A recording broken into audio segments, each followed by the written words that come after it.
Welcome back. We always love having Shannon Becker in the studio to give his big 3 news stories of the week, but sadly he is unable to join us this week.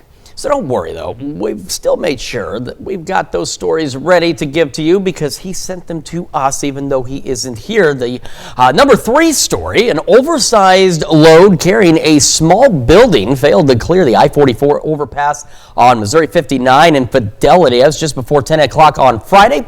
The building struck the overpass after missing an exit and debris fell onto the road. A pilot car stopped for the debris and it was rear-ended by a truck hauling a trailer. Just a chain reaction out there on these collisions. This pilot car driver was taken to a hospital with non-life-threatening injuries. MoDOT officials reported the bridge damage was minor, involving soft materials like particle board and sheet metal. So, of course, slowing up some traffic. Got to be careful on those low clearances. There are a lot of low clearance bridges around our area for sure. Yes, definitely pay attention to that signage as well. Our number 2 story, Matthew Hendricks, a Webb City man, is in the ICU after a serious rollover crash in Lawrence County. The Missouri State Highway Patrol reports that Hendricks swerved his wrecker to avoid an oncoming vehicle, causing it to strike a utility pole and overturn.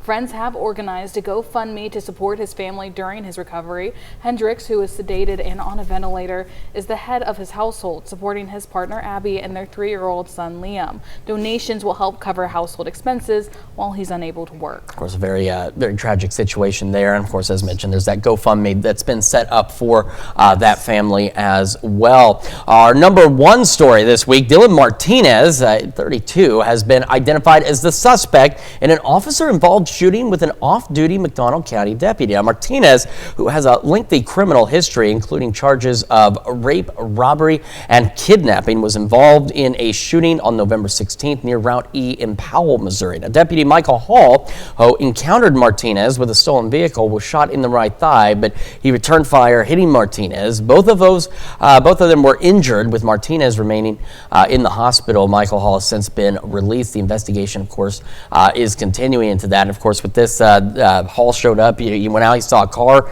in his driveway, looked abandoned, and that's when Martinez showed up.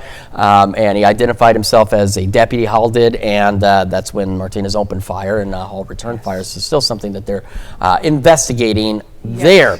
We do not have a bonus story for this week. The bonus story is we get to be Shannon Becker. That's a bonus, right? You get to be part of this now. Yeah, it's a lot of fun. You folks that don't know, when I'm filling in here, Shannon and I, he's known me since I was an infant, so we have a long history together for sure. So it's fun to be Shannon. I can't be Shannon, but we can be like Shannon. Yes. That's what we can do. And, he always cares about the 4 states and wanted to make sure that we get this breaking news. So he still, even though he's on, a vacation, a much deserved vacation, he still made sure that we had his big 3 stories. See, I didn't know that he took time off. I don't know how he does what he does, because I could not do it all the time. But of course, Shannon, a great resource, great asset, and I know a lot of you folks out there tune in for some of those live local breaking stories that he covers, and that we will then bring to you here. Well, that's Shannon's big 3. We'll be back with more of the KOAM Morning News right after this.